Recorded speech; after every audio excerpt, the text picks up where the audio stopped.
This is the Blood Red podcast from the Liverpool Echo, giving you the inside track on all the big talking points from Anfield.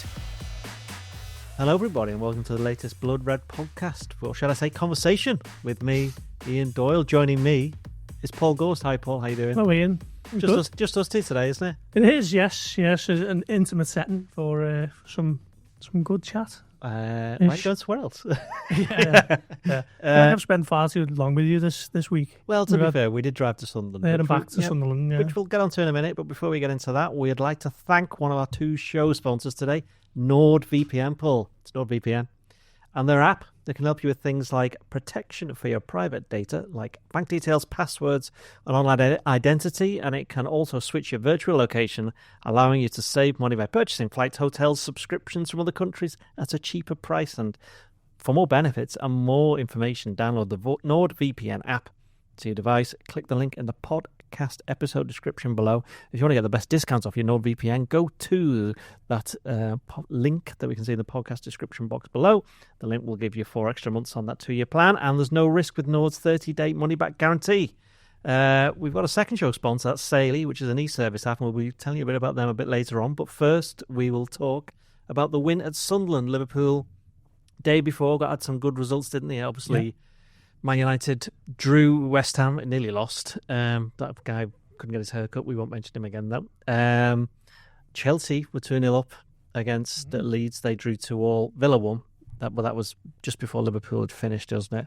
And obviously, there was a chance that Everton could go above Liverpool going into the Sunderland game, and they lost home to Bournemouth. But that basically left it open for Liverpool to do the business, and they were the first team to win in the league at Sunderland this season.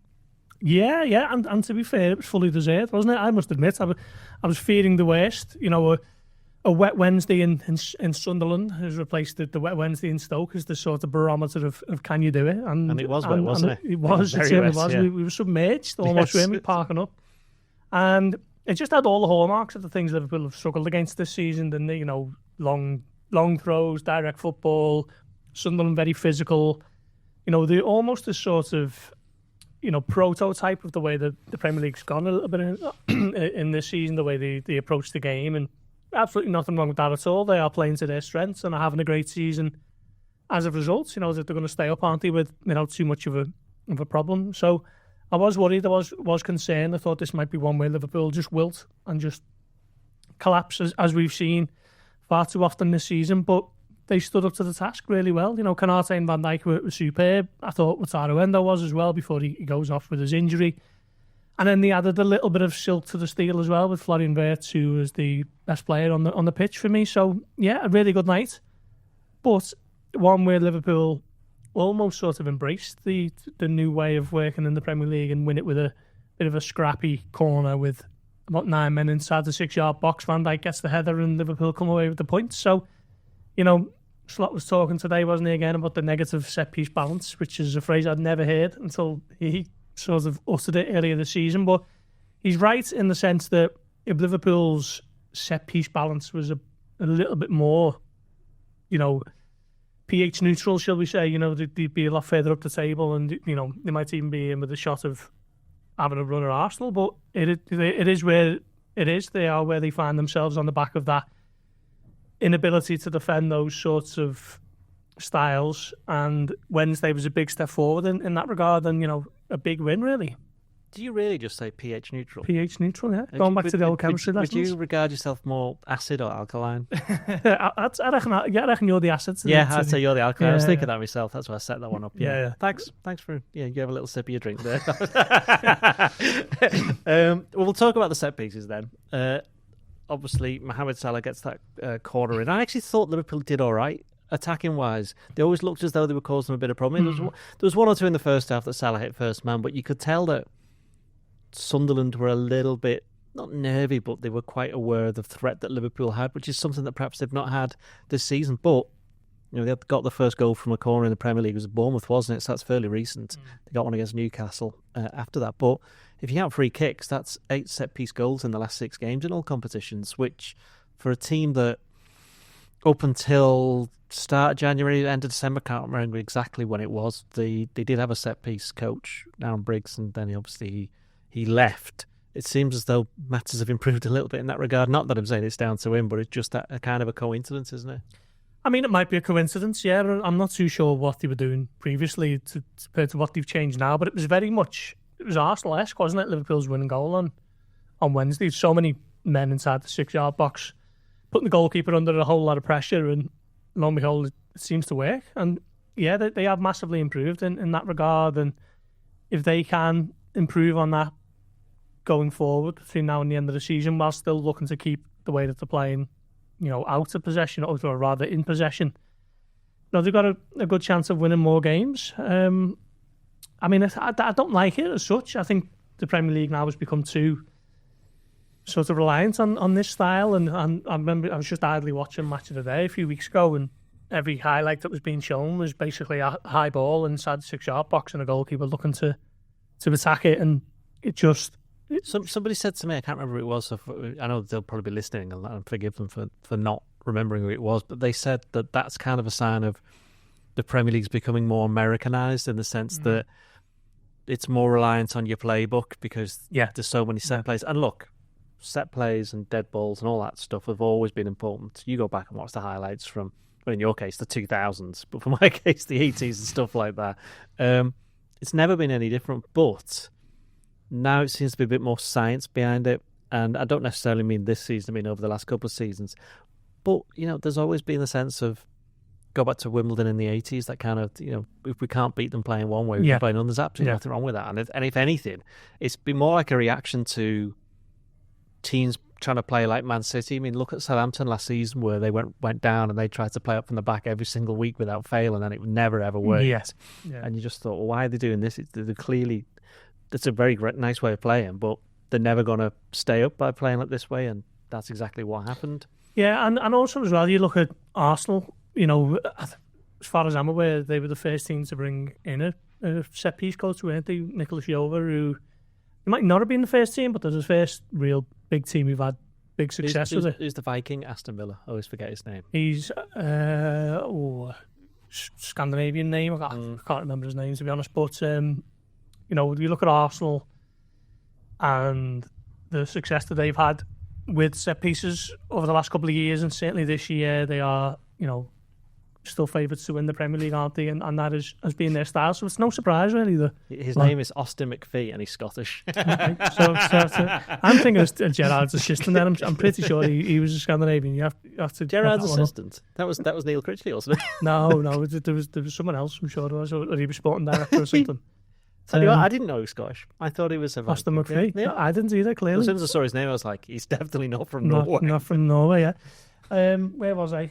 So yeah, I mean, the success that Arsenal have had has clearly seen teams, shift towards that way of thinking, which is no different to how football's always been, I guess, in terms of the successful styles and teams looking to replicate it. I've said to you before, didn't I, when I was in Japan for the pre-season tour, seen Liverpool practicing long throws, and at the time it was a bit strange because Liverpool historically have never really done it, have they? They've had Thomas Granemark in as the throwing specialist, but it was more about the quick throw, the short throw. It wasn't necessarily just to develop the long throws, and the results were almost comical. Joe Gomez can do it, and everyone else couldn't, to the point where they were almost just laughing about it and just decided to shelve it. And I don't think I've seen Liverpool do it once this season. So they clearly saw the way football was going, but couldn't adapt to it with that specific tactic.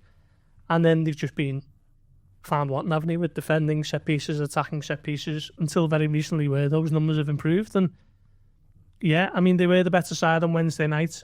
They created the better chances, probably saw more of the ball, but ultimately they've won it through a bit of a scrappy set piece, which shows you how important it is. Having said that, Liverpool did create a number of chances from open play. I mean, Wirtz hit the post in the first half after good play by Gakpo down the left. Ekitike put a header wide. I think it was Robertson's cross, wasn't it? Wirtz had a shot blocked that was on its way. He could have connected with that a bit better in the second half. And he had Salah right at the end, could have just sealed the game. So, did Sunderland have a proper chance from open play? I can't remember. No, I don't remember Alisson Becker making a big save. I think there was one from Trey Hume that was over the bar. But other than that, I thought Liverpool defended them really well. Particularly Kanate up against your mate Brian Brobby. He proceeded to then not fall over. Yeah, hardly any. The conditions must have just counterbalanced him because everybody else was falling over. Yeah, but there was 2 really important blocks, wasn't there, in each half from Canate and Brobby, and I think Van Dijk spoke after the game about how well Canate had handled the striker, and yeah, I mean, really, really good defensive display from Liverpool. I thought McAllister was really good second half as well, and it's something to build on, isn't it? You know, a bit of a foothold. They don't play now in the Premier League for 8 days, so it's going to be a fair old gap between league fixtures for them at least. And, Forest could have had another 3 managers by then. Yeah, very true. Yeah, and yeah, just results have been decent for them the last few days. Obviously, they win that. Chelsea and United draw. Even Arsenal draw, for those who prefer City to win the league over Arsenal, as you know, horrific as it is to have to make that choice one way or another. So City winning the league doesn't really count, though, does it? Well, I think that's what a lot of supporters will console themselves with, won't they? The fact that they've seen it all before with City and don't want Arsenal to win it because their style of football is perhaps not as easy on the eye as other teams. We'll mention Florian Wirtz. It was interesting actually listening to some of the North East reports, other reporters based in the North East who perhaps don't see Liverpool anywhere near as often as we do. And after the game, they were like, "Oh, Wirtz was amazing. Like, he's quite clearly the best player," which he was the best player. But it was just interesting to have a view from somebody else who doesn't see him often. You know, they haven't really seen how he's developed or his struggles that he had earlier on. Because, you know, as you mentioned before, it's the new going to Stoke on Wednesday night. Could Lionel Messi do it? Well, we never did find out. But we did find out whether Florian Wirtz could do it on a wet and windy night in Sunderland, and the answer is most definitely yeah. Yeah. Luke Edwards of the Telegraph and Mark Douglas of the Eye are both North East based reporters, aren't they? With the YI then. The YI, yeah. Very good. Thanks. And both of their reports sort of centred in on how good Wirtz was, and yeah, he was really good. You know, he was really unlucky with that one that hit the post because the way he controls that with his instep takes away the defender to allow him the space to. Basically, the defender's weight shifted the wrong way, and if that had gone in off the foot of the post, that would have been a brilliant finish. Went close to the other one, didn't he, from 25 yards?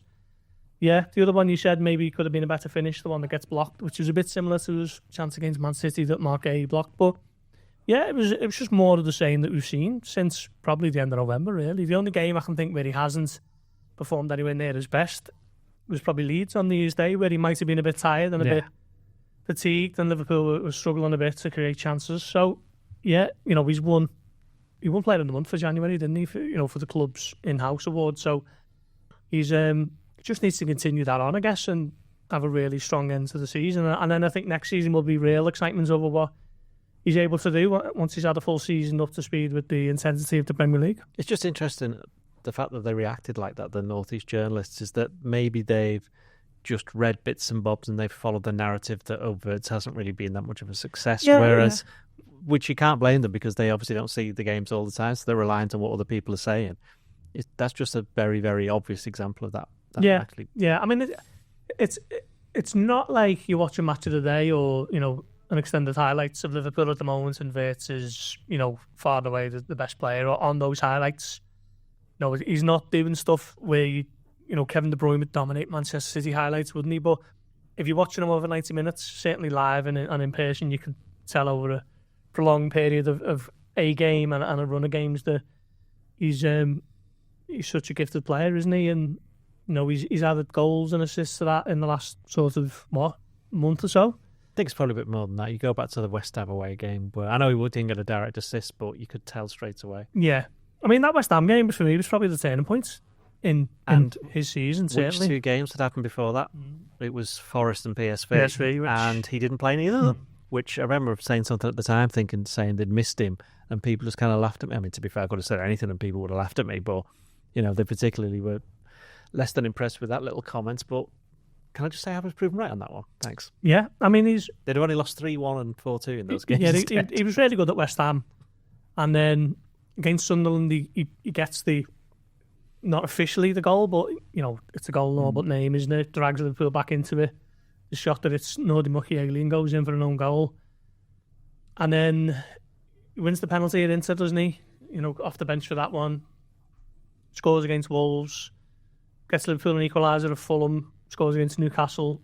I'm sure there's a couple of others in there that I forgot as well. And yeah, he's just really stepped up actually at a time when Liverpool needed him to. You know, you can see a future, can't you, now with him and Ekitike and Alex Isak, we're going to come on to him, I think, aren't we? But yeah, it's been a really good few weeks for Wirtz and a bit of a platform to go and finish the season strongly because Liverpool need them to, really, at this point.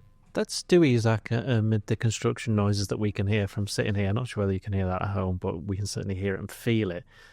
Just before we turned up into the podcast room here in our offices in the heart of Liverpool, just off Old Hall Street, St Paul Square. Please come along and wave at Paul when you recognise him when he's leaving early, obviously, as always. You need to get here before 5, basically, to see him get off. Although our producer Ian would have obviously gone about 2 hours before that. What was the question? Isak. Yes, just before we came in here, Liverpool released some pictures of Alexander Isak in a sort of training. Basically, he was doing it looked like a bit of ball work inside, and he was dressed in full training gear, so no signs of any kind of brace or plaster or whatever it is that he's had due to his broken fibula. Is that right? Ankle and fibula, wasn't it? Broken leg. I think you can get away with broken that. Bone in his lower part of his body. But the fact that Liverpool have released that suggests that that's kind of, I think you mentioned it, it's kind of a landmark moment in his recovery because they wanted to get it out there that he's getting nearer and nearer to actually coming back. Yeah, Slot got asked about it a couple of weeks back and he said he was still in his walker and he didn't quite clarify what he meant by that, but it's some sort of Zimmer frame. Yeah. But yeah, it looks like good news, doesn't it? It wouldn't have been something that maybe the club would have put out had Isak been doing this sort of routine for a couple of weeks. So clearly they're looking to make a bit of a song and dance about it. A little bit of a pick-me-up for some supporters, I'm sure, to see him back working with the ball in the gym. Still not out on the training pitch. That will come in time. But yeah, it's a big step forward, I'd suggest, in his recovery. Still no time scale on when he's going to be back, but it's positive news, isn't it? And, I made this point yesterday in a piece I wrote about Isak because I had a chance to speak to Michael Owen about it earlier this week, and he was saying, with that sort of injury, maybe 20, 30 years ago would have been a real serious long-term one, but the way it is now with the modern sports science departments and stuff, players can recover a lot quicker, so it's good news, and it reminds me a bit of Djibril Cissé.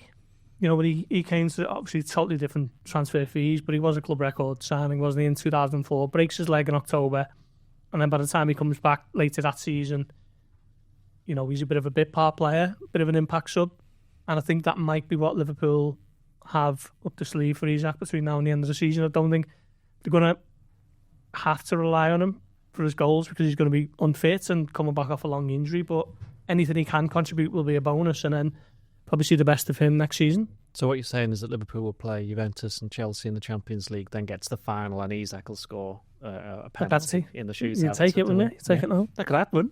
It could happen. Speaking of no timescale on his return, there was obviously, you mentioned it before, Vatarando picked up an injury while making a very good interception, by the way, or a clearance, I should say, at the far post, which summed up his game, where I thought he was very good playing right back. He had a kind of like physicality where he really wanted to get stuck in, and he wasn't.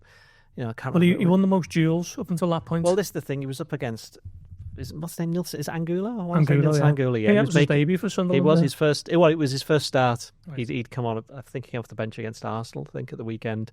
But it was his first start, and obviously he was keen to impress. But Endo kind of locked him up a little bit, and then he gets that injury. Where, if you're talking about, again, not quite the same injury, we don't exactly know the full nature of it. Broken leg. Jamie Carragher played on for a bit, and that was at Blackburn many years ago. Was that one?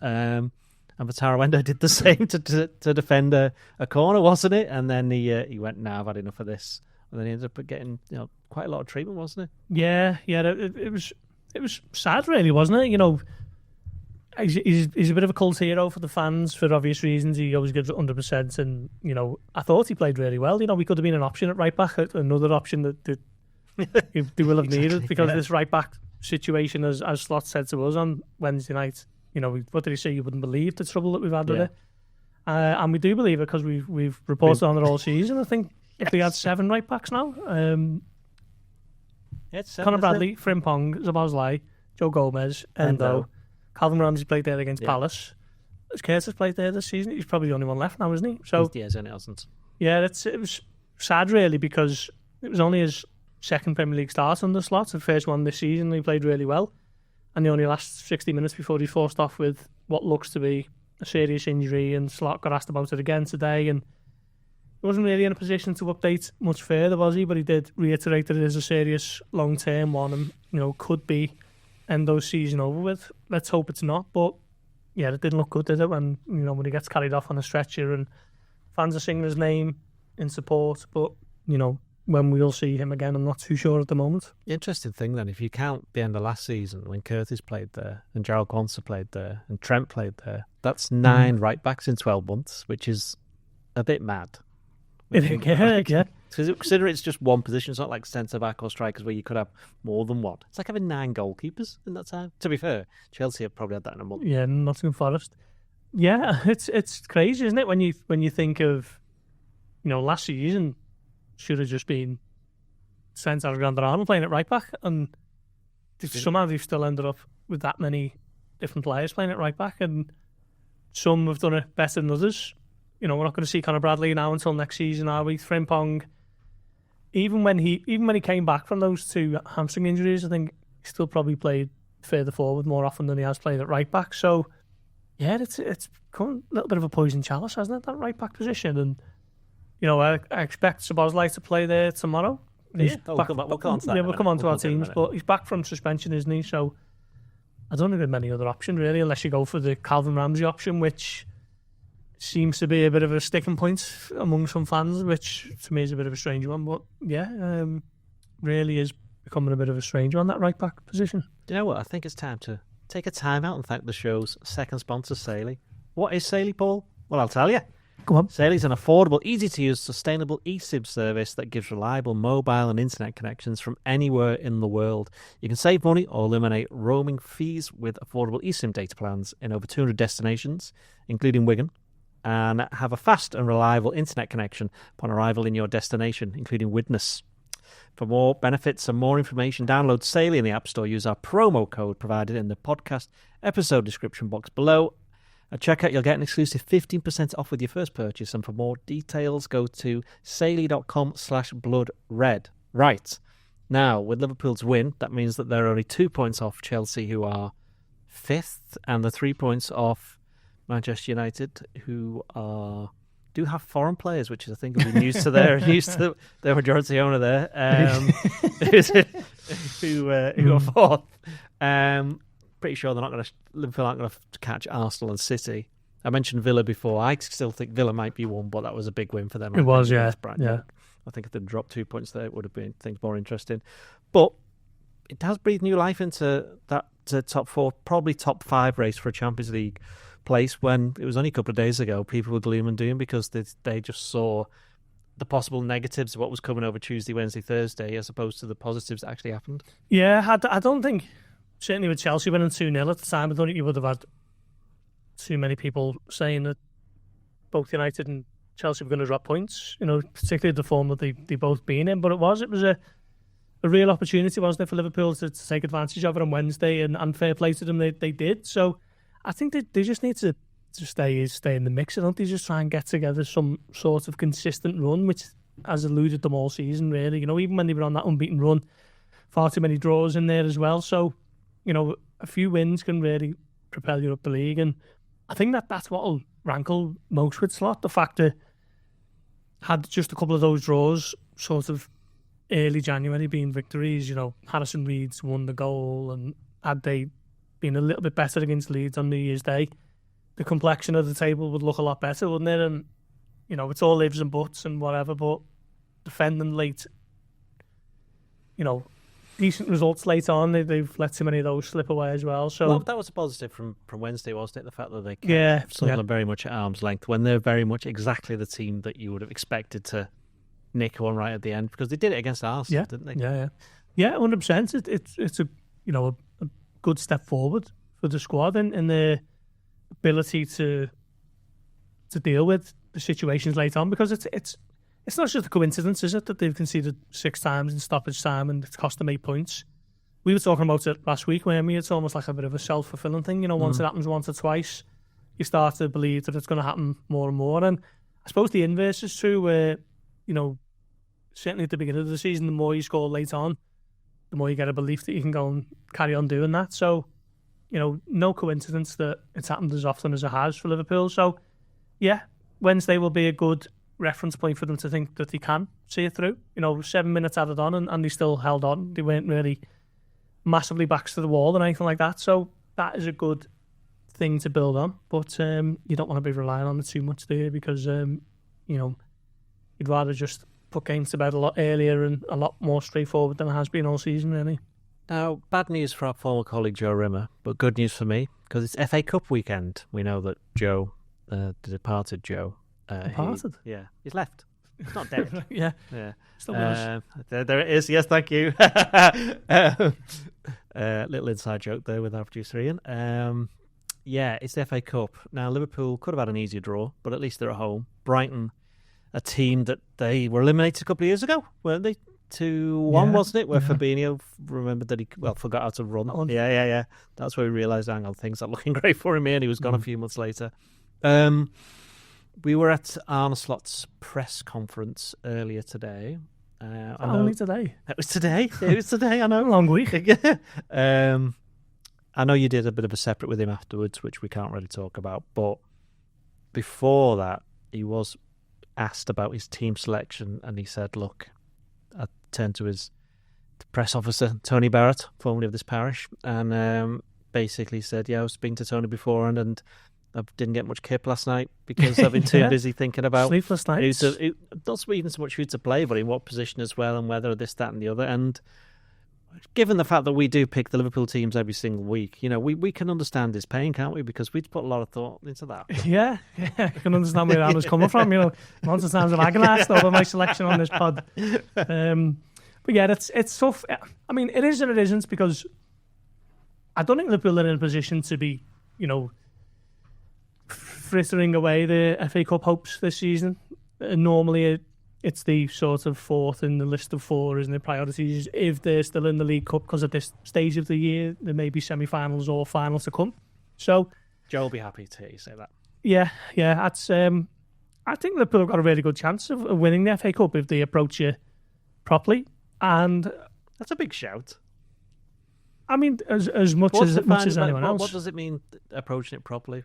I mean, you look at last season when they got beat by Plymouth. Clearly, there were bigger fish to fry, weren't they? They were still in the Champions League. Yeah. They were on the way to winning the Premier League.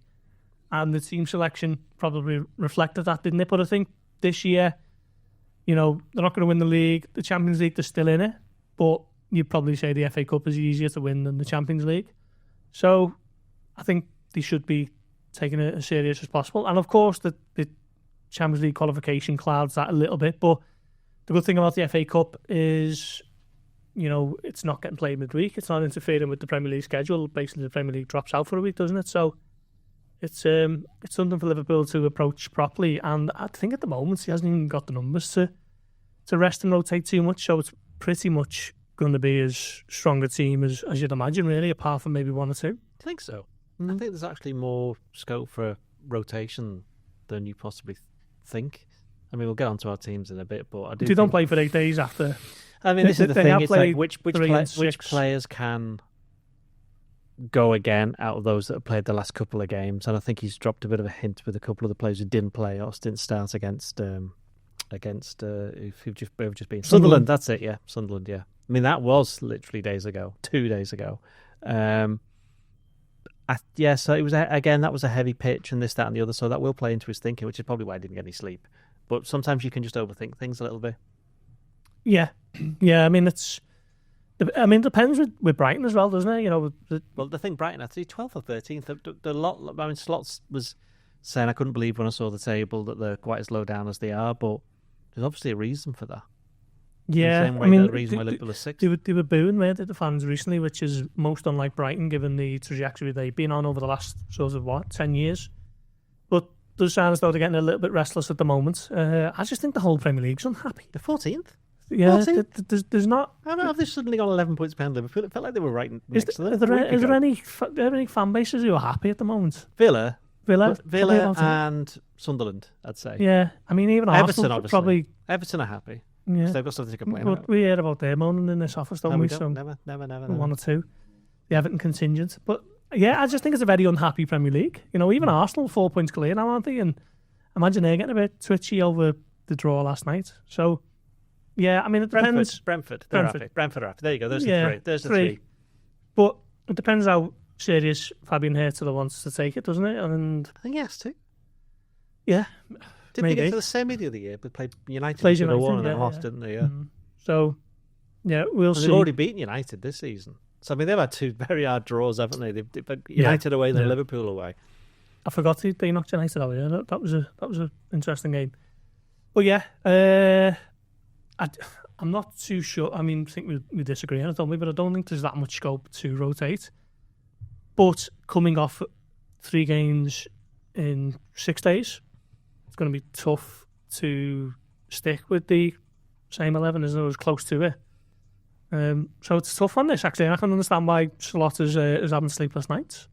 Now, weirdly become a talking point over the last couple of days has been Curtis Jones. And again, not going to reference anything that might have come out later on the Echo website, but just talking generally that for a player who, for most part of his Liverpool career, a certain section of the fan base didn't want to have anything to do with him, how come they now want to have something to do with him? It's crept up, this, hasn't it? This situation. Obviously, Inter made the contact towards the end of the January transfer window, which I think took a lot of people by surprise. Liverpool never denied that those talks happened, but I think it's always been stressed that they weren't entertaining any sort of conversation around selling Curtis, and they were looking to, in fact, add to their squad. Yeah, when you say talks, it was like, all right, hello. Yeah. Says, can we have Curtis? No. Yeah, pretty much. Yeah. I mean, Liverpool, club to club contact. It was described as it tends to be. That's a new phrase. But I guess Liverpool aren't in control over who gets in touch with them over which players. But they need what's his name, don't they? One of those, like not caller blocking, You know what I mean by that? Surely they know the Inter's. They know who it is that's phoning up. Yeah, they just go, we don't know. Oh, I see what you mean. Yeah. But I mean, it was interesting, wasn't it? And like you do whenever I phone you. So to me, it seems like there must have been some gentle encouragement behind the scenes for Inter to have got in touch with Liverpool. He's coming into the final year of his contract, isn't he, in this summer? So almost out of nowhere, it's become a little bit of a hot issue, this, and I'm not really sure what happens. I think part of it, and I know we've done a Q&A with some questions that fans brought in, and that might be published now. I think we were asked a question on Curtis Jones, and you said part of the reason could be because he's a homegrown player and obviously no Trent now. And Liverpool, when I was growing up, they weren't really necessarily synonymous with having Scousers in the team, but over the past 20, 25, 30 years, we got Carragher, Fowler, Carragher, Gerrard, and then you carry on from that. So there's almost always been someone there's been a figurehead, and I'm not saying Curtis is the figurehead. He has spoken recently about wanting to be captain of the club, and that was when he was in a spell where he's actually playing quite a few games, starting them. But do you reckon that might have part to do with it? Which the whole fact he's a Scouser kind of thing, and they need at least one in and around the team. No. I think the way Liverpool operates, they probably just look on it on merits. Really, 25-year-old midfielder with over 200 games for Liverpool, and not 200 games for Liverpool in the mid-90s. With respect, it's a Liverpool team who have won everything. Since he made his breakthrough to the first team.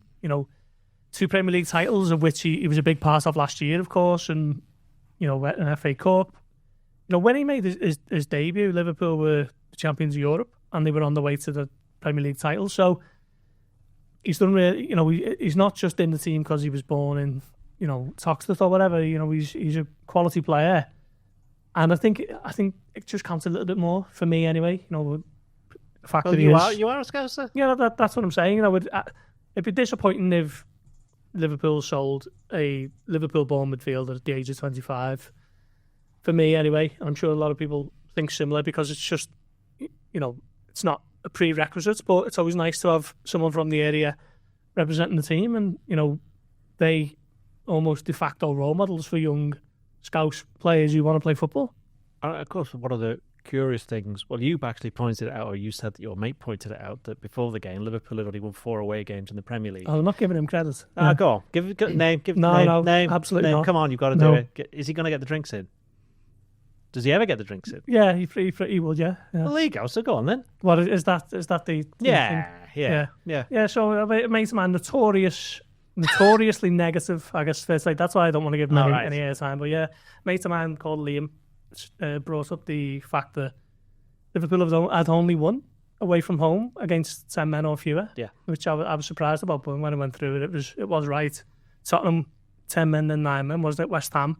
10 towards the end. Burnley was 10 at the end. Yeah, so Newcastle, I was surprised by that. But Liverpool then immediately went and put that record to bed. They did. They gave me a sentence in my stuff anyway, so thanks for that, Liam. And also, the other thing, it was the 4th Premier League game in history that had no English players starting, so bad news for Man United owner. You got switched off. Yeah, no one who's kicking off. Right, let's pick our teams then, which may have an English player in it. I'm pretty sure that they will. So Liverpool playing Brighton. Are we saying Mamardashvili in goal? Yeah, I was thinking this. I think it will be, won't it? Yeah, I mean,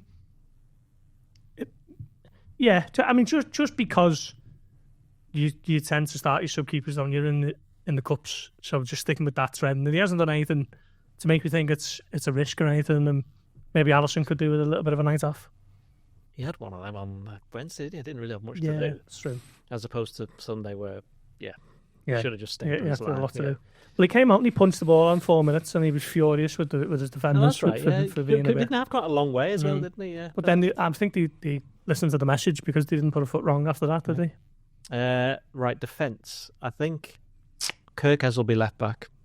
I think. I think Slot should go with the 2 centre backs still, Van Dijk and Canate, and right back Gomez is what I would say under the basis that Gomez is going to play for an hour and then go off. Yeah, do you know what? I didn't even consider Gomez. I don't know whether it's worth just wrapping him in cotton wool just in case one of the centre backs comes a cropper. But to be fair to them, they both had. I mean, Van Dijk especially, which is no surprise. But Canate's done well, hasn't he, injury wise for a good while now. So, why have you gone and said that? Yeah, touch wood, like Arne Slot did before. I'm going to go with Szoboszlai, and after all that, I've forgotten about Gomez, but you're not playing him. I'm going to recall Kirkes. So Kirkes left back, the 2 normal centre backs, and Szoboszlai right back. Well, I'm going to go with Szoboszlai and Curtis as the 2 deeper midfielders, and I'm going to still stick with Wirtz. I think I'm going to stick with Wirtz. Yeah, I'm going to give Jones the nod ahead of McAllister, even though I thought McAllister was good second half. Gravenberch to stay in there and Wirtz further forward. I think he's found his position now, hasn't he? If Liverpool can negate the sort of defensive shortcomings that he has in other areas of the pitch, particularly the 2 midfielders behind him, I think that's where he's best to flourish. I think the rest of the team means that I'm going to put Ngumoa on the left wing. And I'm going to give Ekatike a rest because he definitely needs one because he can't seem to get through more than an hour. And we'd have Gecko up front, and there's no point not playing Salah now. He's available in here, so play him as well. Yeah, do you know what? I totally agree with you. Actually, Ekatike noticeably tired. I mean, he normally does, but I think his decision making suffers as well the later he gets in games. You know, he sometimes makes the wrong pass, and you don't want to run him into the ground too much there because with Isaac out, Liverpool don't have another striker. So yeah, this would feel like a good one for him to sit out, rest up, Gakpo through the middle, and Salah on the right. Yeah, and I'll go with Ngumoa over Chiesa just about. Yeah, I was going to say that it's funny, isn't it, that a couple of months ago this would have been a game where the fans would have been desperate to see Chiesa, but unfortunately for him, not entirely down to him, but he's keeps on being proven more of an effective substitute than a starter. Yeah, he does. Yeah, I mean, the best performance of the season for him was against Southampton, wasn't it? Championship side in September, and he hasn't had many, but when he's had a couple of starts, he hasn't really taken his chance, has he? Which he absolutely has to stay in the team, and that hasn't happened. He's, like you say, he's more of an effective substitute, and I think you know what you're going to get with Ngumoa. He's just going to run at the opposition, isn't he? And he's an exciting player, and yeah, let's see how he gets on because he could do with a few more senior minutes in an environment that's not backs to the wall or Liverpool up against it, because he's probably played too often when Liverpool needs something, which has been unfair on him because he's only 17. It's better for him to play in games like Newcastle where they're 4-1 up or 3-1 up with 5-10 minutes to go.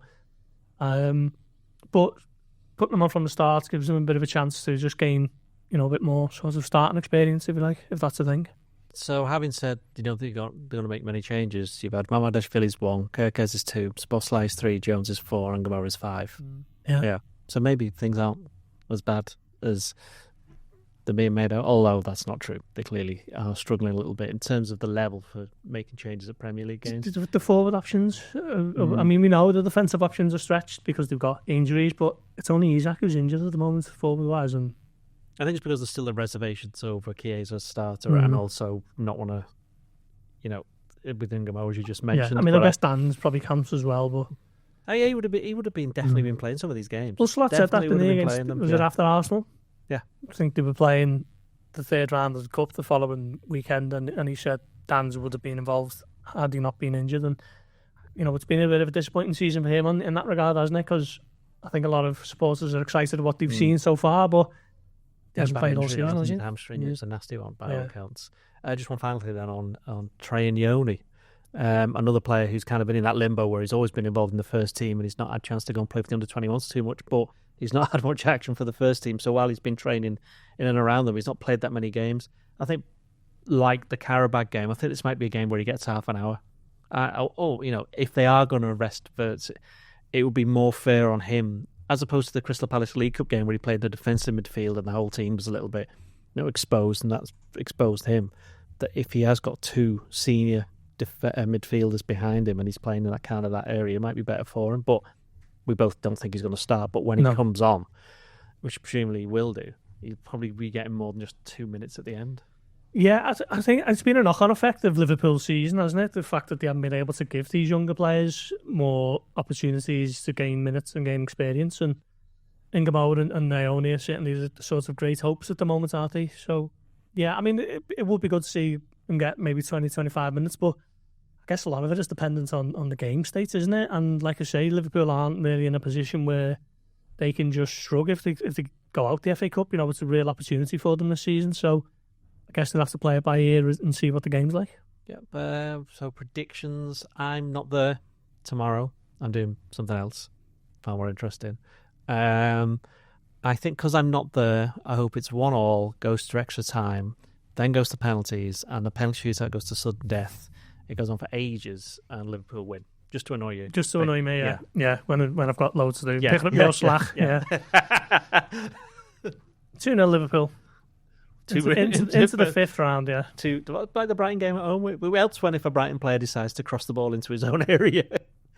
Yeah. After about 45 seconds. Yeah, that's true, yeah. Just one final thing. Obviously, James Milner, he equalled the record, didn't he, for Premier League appearances, and there's every chance that he will be getting some minutes on another return to Anfield, and he's bound to get a good reception. Yeah, he will, won't he? And it will be fully deserved. What a servant he was for 7 years, 8 years. Longer than that, wasn't it? 8 years. Yeah. What a player. I was thinking about this the other day, actually, because they were talking about him on Match of the Day, and Shearer was talking about how he was his teammate at Newcastle. And I was thinking, he must have played with some of the greatest players ever. Yeah, Salah, Shearer, Rooney, Gerrard. Silva, yeah. Aguero. All the Manchester City lot. And, he's right up there with them, isn't he, in terms of his honour list, and what a professional, what a career. So good luck to him, just maybe not tomorrow night. Indeed, right, that should do us. Join us again on Monday, where we will be discussing Liverpool's dramatic penalty shootout victory against Brighton. It went on until Sunday morning. And it'll just finish just before about to record it. Cheerio. You've been listening to the Blood Red podcast from the Liverpool Echo.